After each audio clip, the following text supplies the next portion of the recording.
Hello dear students, കോമക്സ് ട്യൂട്ടോറിയലിൻ്റെ മറ്റൊരു വീഡിയോയിലേക്ക് സ്വാഗതം. കാലിക്കറ്റ് യൂണിവേഴ്സിറ്റി 6th സെമസ്റ്റർ എക്സാമിനേഷൻ്റെ ടൈം ടേബിൾ യൂണിവേഴ്സിറ്റി വെബ്സൈറ്റിൽ പബ്ലിഷ് ചെയ്തിട്ടുണ്ട്.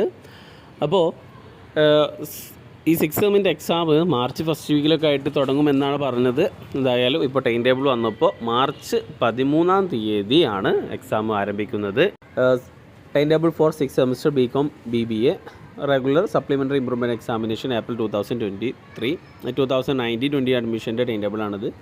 ബാക്കി 2017-ഉം 18-ഉം ഒക്കെ താമസിയാതെ വരും. ഇന്ന് നാളായിട്ട് വരും. ചിലപ്പോൾ യൂണിവേഴ്സിറ്റി വെബ്സൈറ്റിൽ ഇപ്പോൾ ഓൾറെഡി വന്നിട്ടുണ്ടാകും. അപ്പോൾ ഒന്ന് ചെക്ക് ചെയ്യാം. എല്ലാ സബ്ജക്റ്റിൻ്റെയും എല്ലാ കോഴ്സിൻ്റെയും ടൈം ടേബിൾ ഇടാൻ കുറച്ച് ലെങ്തി ആകും. അപ്പോൾ അതിൻ്റെ ലിങ്ക് ഞാൻ താഴെ ഡിസ്ക്രിപ്ഷനിൽ കൊടുക്കാം. നിങ്ങൾക്ക് അതിൽ നിന്ന് ഡൗൺലോഡ് ചെയ്യാവുന്നതാണ്. അപ്പോൾ 2023 മാർച്ച് 13-ാം തീയതി B.Com BBAയുടെ എക്സാം തുടങ്ങും. B.Com BBA മാത്രമല്ല BA BSc ഒക്കെ തുടങ്ങുന്നത് മാർച്ച് 13-നാണ്.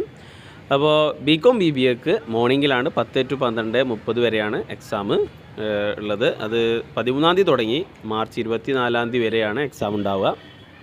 പിന്നെ BA BSc സബ്ജക്റ്റുകളൊക്കെ തുടങ്ങുന്നത് 13-ാം തീയതി തന്നെയാണ്. അപ്പോൾ BSc ഒക്കെ ഉച്ചയ്ക്ക് ശേഷമാണ് 2 മണി മുതൽ 4 മണി വരെയാണ് BA BSc ഒക്കെ എക്സാം ഉണ്ടാകുന്നത്. എല്ലാവരുടെയും എക്സാം മാർച്ച് 24-ാം തീയതിയാണ് കഴിയുക. അപ്പോൾ മാർച്ച് 13 മുതൽ മാർച്ച് 24-ാം തീയതി വരെ B.Com BBA BA BSc SD private registration regular വിദ്യാർത്ഥികളുടെ ഒക്കെ എല്ലാ എക്സാം ഉണ്ടാകും. അപ്പോൾ എന്തായാലും നന്നായിട്ട് പഠിക്കുക. എക്സാമിൻ്റെ പോർഷൻസ് എല്ലാം കംപ്ലീറ്റ് ചെയ്തിട്ടുണ്ടാകും. 6th സെമസ്റ്ററൊക്കെ ഇപ്പോൾ ഈ ഒരു മാസം ഫെബ്രുവരി 20-ാം തീയതിയോട് കൂടിയിട്ട് എല്ലാം കംപ്ലീറ്റ് ചെയ്യും. അപ്പോൾ നന്നായിട്ട് പഠിക്കുക. പ്രൊജക്റ്റ് വർക്ക് ഉണ്ടാവും, പ്രൊജക്റ്റ് കംപ്ലീറ്റ് ചെയ്യേണ്ടതുണ്ടാകും, അതും കംപ്ലീറ്റ് ചെയ്യുക. അപ്പോൾ എന്തായാലും ഓൾ ദ ബെസ്റ്റ്.